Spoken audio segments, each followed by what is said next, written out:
Bienvenidos y bienvenidas a este espacio del Centro de Estudios el Derecho Constitucional de la Corte Constitucional del Ecuador. El día de hoy nos encontramos con el doctor Daniel Gallegos, secretario técnico jurisdiccional de la Corte, quien nos va a explicar un poco los procesos y las funciones que tiene esta Secretaría Técnica. Bienvenido, Daniel. Bienvenido y bienvenidos a todos y todas a este espacio. Bien, vamos a empezar. Daniel, quisiera que nos expliques cuáles son las principales funciones que tiene la Secretaría Técnica. Bien, la Secretaría Técnica Jurisdiccional es un órgano de apoyo de la Corte Constitucional. Nosotros apoyamos a todos los órganos que tienen potestad jurisdiccional dentro de la Corte. Esto es el Pleno, la Presidencia, las juezas y jueces y además a las salas que tienen distintas funciones. La forma en que nosotros damos apoyo es presentando informes o haciendo asesoría directa con cada uno de estos órganos para darles todos los insumos necesarios para que tomen decisiones informadas respecto a los casos que están conociendo. Bien, yo estaba revisando el reglamento de funcionamiento de la Corte y precisamente cuando se refiere a la Secretaría Técnica establece algunos procesos o gestiones técnicas, ¿no? Dentro de esto está la admisión, la selección y la revisión. Cuéntanos un poco de manera general cómo funciona el proceso de selección y revisión de las sentencias. Sí, respecto del, bueno, un poco general, en general hay varios procesos que están establecidos en el reglamento y la Secretaría cumple distintas funciones dependiendo de cada uno de ellos.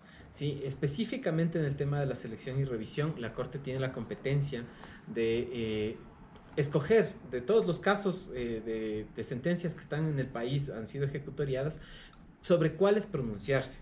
Casos que sean trascendentes o que tengan cierto grado de relevancia de acuerdo a parámetros que están en la propia ley. Lo que hace la Secretaría Técnica en ese caso es ayudar a la decisión de las salas de selección. ¿Cómo lo hace? Primero, recibiendo todos esos casos, haciendo recolección de información sobre estos criterios de relevancia por medio de fichas de selección.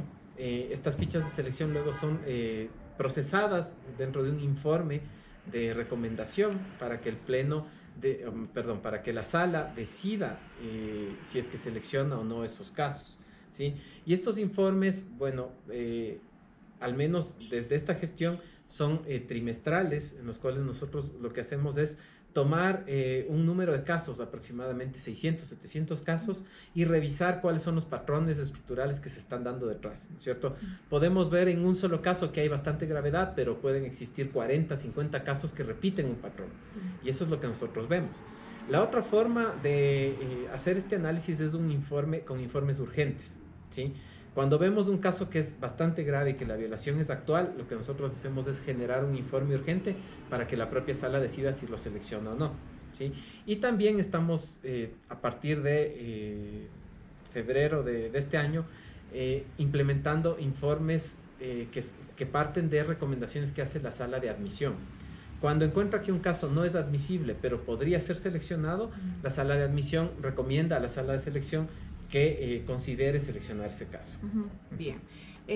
Un poco para ir cerrando, quisiera que nos cuentes cuáles son los otros procesos un poco que realiza la Secretaría Técnica Jurisdiccional aparte de la selección y la revisión. Sí, además de la selección y la revisión, que pasa luego por un filtro de revisión y después va al pleno para que los jueces hagan sentencia, la Secretaría Técnica tiene un área de relatoría que a la vez sirve a los jueces y también sirve a la ciudadanía, porque el área de relatoría lo que hace es sistematizar todas las sentencias y la información que esas sentencias tienen y generar, digamos, análisis respecto de cómo la Corte va fallando, ¿sí? Análisis de línea jurisprudencial, digamos, decisiones precedentes, y además las va difundiendo por medio de boletines, de novedades jurisprudenciales que nosotros también las trabajamos, y además lo que hace es alimentar el buscador para que la ciudadanía tenga la posibilidad de encontrar esas sentencias y buscarlas de una manera que sea, digamos, cada vez más amigable. Eso es lo que se está tratando de implementar. Listo. La relatoría. Yeah. Después también tenemos a nuestro cargo el área de seguimiento. Una vez que la Corte emite su sentencia o dictamen, el Pleno asume competencia para hacer que esa sentencia se cumpla. Entonces, lo que nosotros hacemos es fungir como una suerte de despacho del Pleno. Lo que hacemos ahí es generar informes, generar proyectos de auto, que lo que hacen es tratar de que las sentencias se cumplan de la mejor manera. A veces este camino es bastante tortuoso y los casos de seguimiento se abren durante mucho tiempo, existen dificultades ahí, pero cada vez esta competencia se está asumiendo de una manera más, digamos, dinámica y se la está haciendo de mejor manera. También existen en el reglamento otras áreas que tiene la Secretaría Técnica Jurisdiccional que no han sido implementadas como grupos específicos. Esa fue una decisión de los jueces.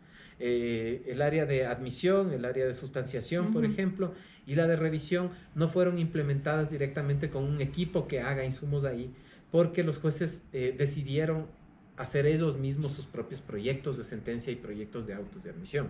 Entonces, lo que hacemos nosotros en esas áreas es más bien darles asesoría directa. El momento en que nosotros vamos al pleno o vamos a las salas, nosotros directamente les decimos, bueno, este sería el criterio, nosotros hemos encontrado precedentes respecto a este tema, podemos hacer informes sobre lo que nos piden. Sobre un derecho específico. Exactamente, pero la Secretaría Técnica ya no hace borradores de sentencias o autos, que es lo que hacía, digamos, antes. ¿Desde cuándo se maneja este criterio de los...? Con la entrada de los nuevos jueces, febrero, con la nueva conformación de la Corte. Listo, perfecto. Bien, te agradecemos mucho, Daniel, por tu aclaración y tu magnífica explicación sobre los procesos que realiza la Secretaría Técnica Jurisdiccional. Gracias, Pati.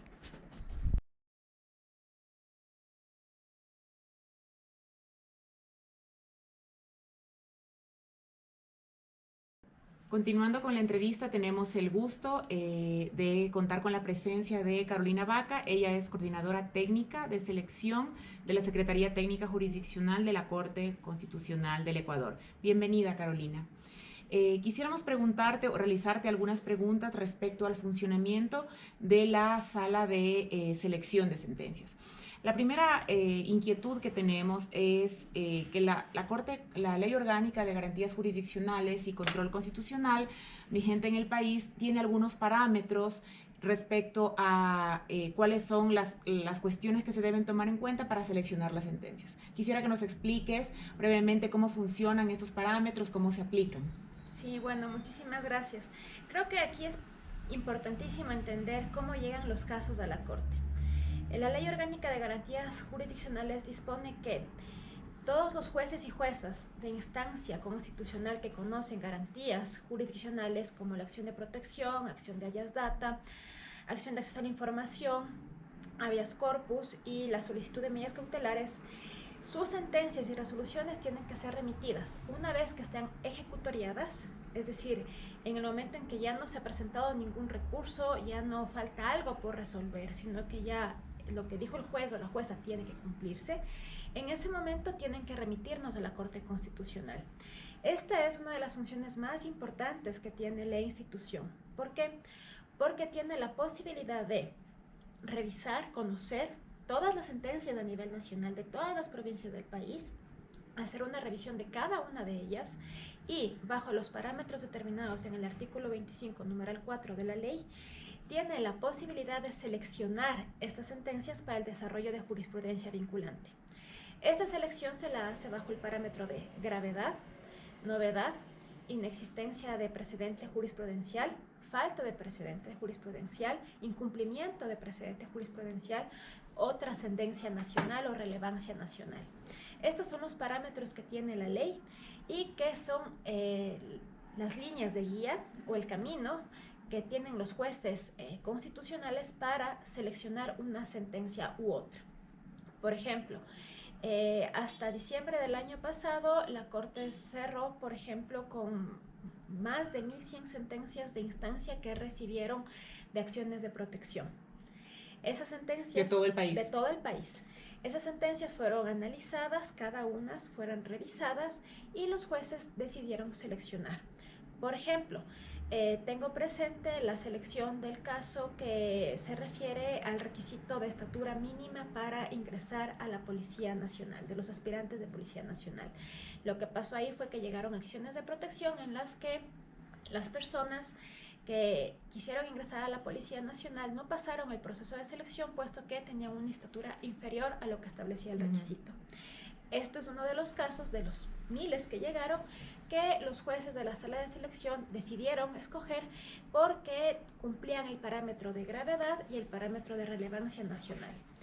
Que esté seleccionado no quiere decir que hayamos adelantado un criterio respecto a qué va a resolver la Corte en pleno, ni tampoco qué va a decidir específicamente, pero sí conocemos que al haber sido seleccionado este caso, la Corte Constitucional tendrá que desarrollar una jurisprudencia que tenga efectos erga omnes, un efecto que sea vinculante o un efecto que también puede ser entre comunes, intercomunes, dependiendo del tipo de caso. Del tipo de caso. Así Bien. es. Ahí va justamente la segunda interrogante. ¿Qué pasa una vez que la sala selecciona una sentencia? Es decir, ¿cuál es el efecto inmediato de la selección de la sentencia? Esto es importante también mencionar porque la ley lo que dice es que los jueces pueden seleccionar un caso y tienen que argumentar en el auto por qué lo seleccionaron, es decir, tienen que argumentar por qué consideran que fue grave, por qué consideran que tiene trascendencia nacional, por ejemplo. La ley señala claramente que no tienen que argumentar por qué los otros casos no fueron seleccionados. Es una potestad, es una facultad que tienen los jueces constitucionales. Una vez que ha sido seleccionado en la sala de selección el caso, automáticamente pasa a ser sorteado para que vaya a conocimiento de un juez o jueza sustanciador, que va a ser el encargado de analizar el caso ya a profundidad para elaborar el proyecto de sentencia. Este proyecto de sentencia luego es conocido por una sala de revisión. La sala de revisión está conformado por 3 jueces, quienes, por decirlo de una manera clara, aprueban el proyecto de sentencia que posteriormente será conocido por el Pleno de la Corte Constitucional. Ese es el efecto inmediato dentro de un parámetro procesal, porque ya los efectos específicos del caso estarán ya descritos en la sentencia y dependiendo pues de lo que decida el Pleno de la Corte Constitucional. Perfecto. Ahora, tú nos explicaste inicialmente que todos los casos que son resueltos en el país, digamos en acciones de protección y las otras garantías constitucionales son remitidos para la selección. ¿Qué pasa con las sentencias que no son seleccionadas? ¿La Corte tiene algún mecanismo establecido para poder registrar estas sentencias que son recibidas en la Corte y que no son seleccionadas? Absolutamente todos los casos que ingresan tienen una ficha de relevancia constitucional. ¿Eso qué garantiza?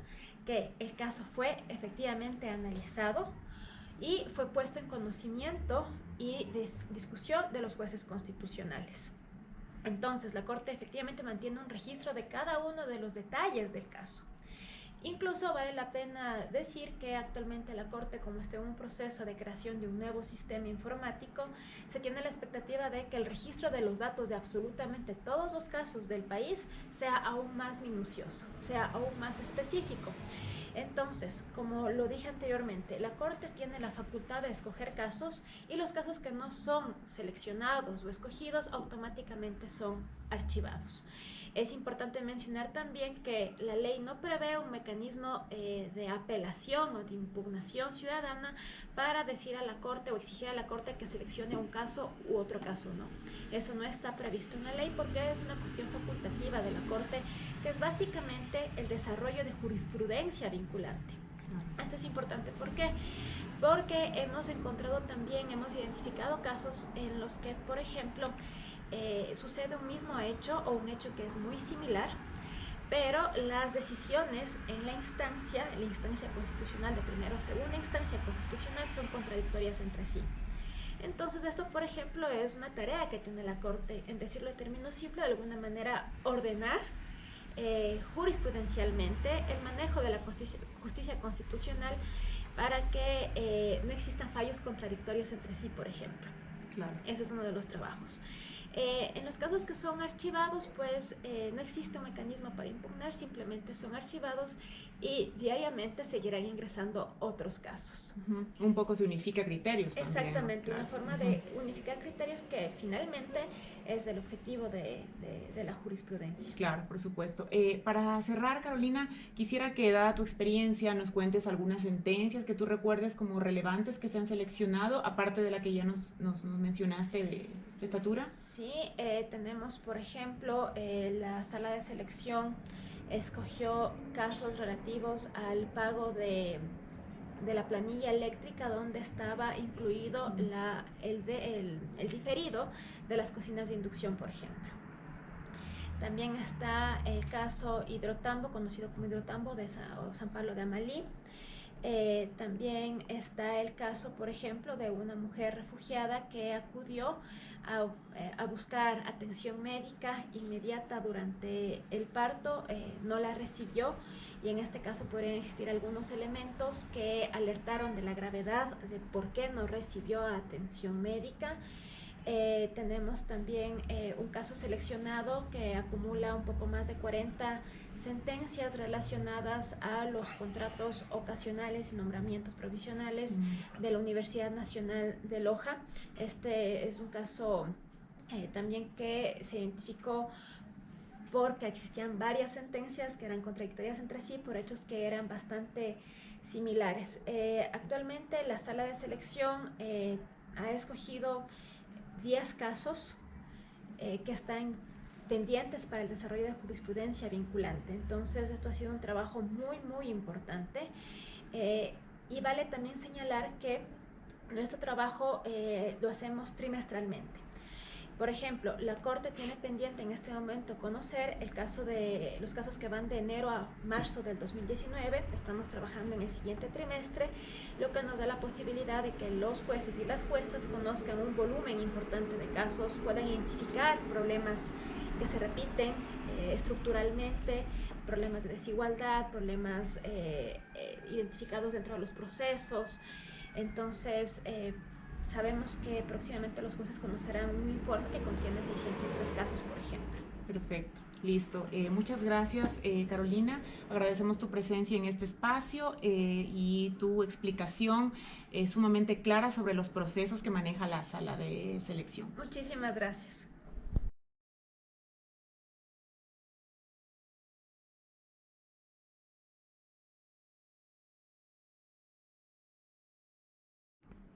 En esta ocasión tengo el placer de darle la bienvenida a Lorena Molina. Ella es coordinadora técnica de relatoría de la Secretaría Técnica Jurisdiccional de la Corte Constitucional del Ecuador. Bienvenida, Lorena. Muchísimas gracias. Lorena nos va a explicar un poco respecto a cómo funciona o cuál es el proceso de relatoría que realiza la Corte Constitucional. Bueno, el proceso que realiza la relatoría se encuentra regulado en el Código Orgánico por Procesos, pero en realidad este proceso realmente tiene dos facetas, una faceta interna y una faceta externa. Lo que busca la relatoría es ser principalmente un órgano que le dé coherencia a las decisiones de la Corte, en el sentido de que no existan contradicciones, y además que la ciudadanía tenga conocimiento de todas las decisiones que va generando la Corte, no solamente en el Pleno como sentencia, sino también en las diferentes salas de admisión y de selección. Para este trabajo, bueno, realizamos varios productos y existe todo un equipo encargado de hacer un análisis de todas las sentencias y decisiones que se van generando internamente. Perfecto. ¿Cuáles son las principales funciones que tú puedes encontrar o nos puedes comentar que realiza desde que inicia, digamos, como el proceso que realiza la relatoría? Bueno, la relatoría como principal función, el punto de partida es una decisión de la Corte. Apenas existe una decisión de parte de la Corte, de los jueces, la relatoría lo que hace es sistematizar estas decisiones en un sistema informático, que es un sistema de búsquedas que se encuentra a disposición del público, y luego de la sistematización de esta información, lo que se hace es un análisis interno para ver de qué manera esta decisión tiene relación con otras decisiones y se van generando productos, ¿no? Entonces, básicamente ese es el trabajo que se realiza y ese es el punto de partida para nuestras funciones. Perfecto. Esta sala, digamos, o esta coordinación es como un poco la menos conocida porque no está en la Ley Orgánica de Garantías Jurisdiccionales, ¿cierto? Exactamente. Lo que pasa es que la relatoría no implica un proceso jurisdiccional. La relatoría lo que hace es un órgano de análisis de decisiones. Entonces, lo que nosotros hacemos y lo que sí se conoce de la relatoría son sus productos. Por ejemplo, su boletín jurisprudencial, el cual se encuentra publicitado en la página de la Corte Constitucional y a través de todas sus redes, y sale mensualmente. Y esto es como una compilación de todas las decisiones que tiene la Corte, y también le va dando al usuario una especie de guía de cómo la Corte va generando sus criterios. Y por otro lado, bueno, tenemos también toda una faceta interna que hacemos análisis a pedido de juez o a pedido del pleno para que ellos puedan ir dictando sus decisiones sin contradecirse con sus decisiones anteriores. Allá justamente quería ir. Cuéntanos un poco cuáles son los productos que genera relatoría, tanto internos para, digamos, para el consumo de los jueces, de los asesores, y externos para la ciudadanía en general. Bueno, nosotros día a día, cada vez que hay sesión de pleno, emitimos las novedades jurisprudenciales. Estas novedades lo que hacen es condensar y puntualizar cuál fue el criterio más importante que la Corte destacó en una u otra decisión, y las publicamos a través de la página web de la Corte y de nuestras redes sociales. Después tenemos el producto que les comentaba anteriormente, que es este boletín mensual en el cual se hace una compilación general de todas las decisiones que emiten, no solamente el pleno, sino también todas las salas, es decir, todas las decisiones de admisión, de inadmisión, de selección, de seguimiento, todo está compilado en el boletín. Esto la ciudadanía lo encuentra en la página web. En la página web y también en todas las redes sociales de la Corte Constitucional, y además tenemos un servicio de suscriptores que usted puede inscribirse en la página web a través con su cédula y su correo electrónico, y se le envía mensualmente a su correo electrónico el boletín. Entonces es un medio de información de todas las decisiones y es un medio de información técnica, es decir, son analizadas en base a criterios técnicos y sistematizadas, lo cual es realmente un trabajo que sirve también mucho para la academia y para los litigantes. Esto es fundamental para conocimiento de la ciudadanía, saber que pueden recibir esto mensualmente, Exactamente, ¿cierto? exactamente. Se realiza un envío mensual a los correos electrónicos y a través de ese medio las personas pueden tener todo el tiempo actualización de qué está decidiendo la Corte, de cómo va cambiando sus criterios, de si se va alejando o no de los precedentes, qué es lo que está pasando con la decisión de la Corte. Es ahí donde se puede encontrar este tipo de información. Perfecto, Lorena. Te agradecemos mucho por tu explicación súper clara sobre lo que realiza la coordinación de relatoría. Gracias. Ya, de nada, muchas gracias.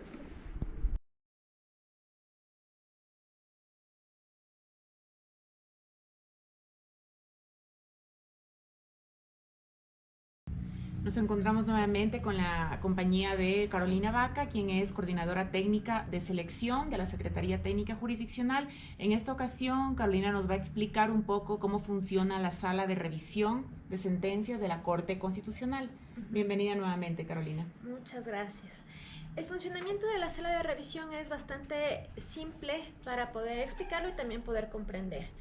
Una vez que las sentencias o las resoluciones han sido seleccionadas y que también ya tienen, mediante sorteo, una jueza o juez constitucional sustanciador, esto pasa a una sala de revisión.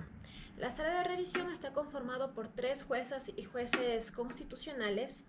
El juez o la jueza ponente del caso, quien tiene el conocimiento de la sentencia y de todo el expediente, elabora un proyecto de sentencia, y este proyecto de sentencia es conocido por esta sala.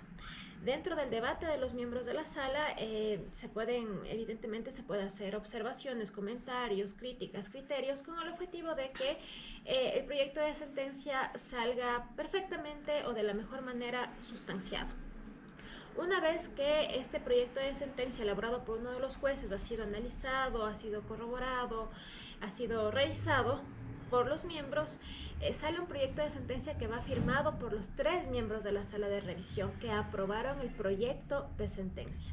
Ese proyecto de sentencia posteriormente va a ser conocido y resuelto por todos los miembros del Pleno de la Corte Constitucional, es decir, por los 9 jueces constitucionales. Claro, entonces, digamos, o podríamos colegir que estas sentencias que son seleccionadas y luego del proceso de selección tienen una especie de un doble filtro de, digamos, de perfectibilidad, ¿no? Para decirlo en términos simples, para comprenderlo mejor, efectivamente esta sentencia va por esta sala que se encarga de aprobar el proyecto. Tengan en cuenta que estamos hablando de sentencias que han sido seleccionadas para el cumplimiento o el desarrollo de jurisprudencia de cumplimiento obligatorio o jurisprudencia vinculante. Entonces, el diseño procesal que está previsto tanto en la ley como en el reglamento justamente posibilita que haya esta sala que revise el proyecto de sentencia y posteriormente que sea conocido por los jueces. Perfecto. Ya lo dijiste un poco, pero quisiera que quede un poco más explícito. ¿Cómo se conecta el trabajo de la sala de selección con la sala de revisión? Los casos son seleccionados por una sala de selección. Esta sala de selección también está conformado por 3 jueces. Estos jueces lo que hacen es escoger uno de los casos que fueron remitidos por las judicaturas de primera y segunda instancia constitucional, que cumplen algunos parámetros que están previstos en la ley, y una vez que han sido seleccionados mediante un auto de selección, este caso va a ser sorteado en el pleno. Luego de haber sido sorteado en el pleno, tendrá una jueza o juez sustanciador quien conoce todo el expediente, quien conoce la sentencia y hace el proyecto. Posteriormente esto pasa a la sala de revisión, es decir, el juez sustanciador no manda directamente el proyecto al pleno, sino que pasa primero por esta sala de revisión. Perfecto. Para finalizar, quisiera que, dada tu experiencia en la Corte Constitucional y en la Secretaría Técnica Jurisdiccional, realices una especie de, digamos, de panorámica sobre cuál es el trabajo que realiza o los rendimientos que tienen las salas de selección y revisión de la Corte, de la Secretaría Técnica. El trabajo es amplísimo, la cantidad de trabajo es significativa, en tanto recibimos las sentencias y resoluciones de todo el país todos los días. En promedio nosotros estamos recibiendo entre 20 y 25 casos diarios que son aperturados en la Corte, que son asignados un número de acciones de protección, acciones de habeas data, habeas corpus, acceso a la información y solicitud de medidas cautelares. Entonces, esto implica que el trabajo que nosotros hagamos tiene que ser rápido, pero tiene que ser efectivo. Es decir, tenemos la obligación de revisar todo el contenido de las sentencias y que eso sumado, pues, por ejemplo, ahorita ya estamos en más de 1.400 acciones de protección recibidas. Sabemos que... ¿Del mes? Del año, de lo que va del año. De okay. Enero a septiembre del 2019. Ahora, la ley dispone la obligación de las jueces y jueces de primera y segunda instancia de remitirnos los casos una vez que son ejecutoriados. No hay un mecanismo de control actualmente para verificar que efectivamente nos está llegando toda la información. Sin embargo, se está trabajando en ello para poder garantizar recibir toda esa información. Es probable que el número sea mayor, se incremente, lo que implica que el trabajo tiene que ser aún más eficiente.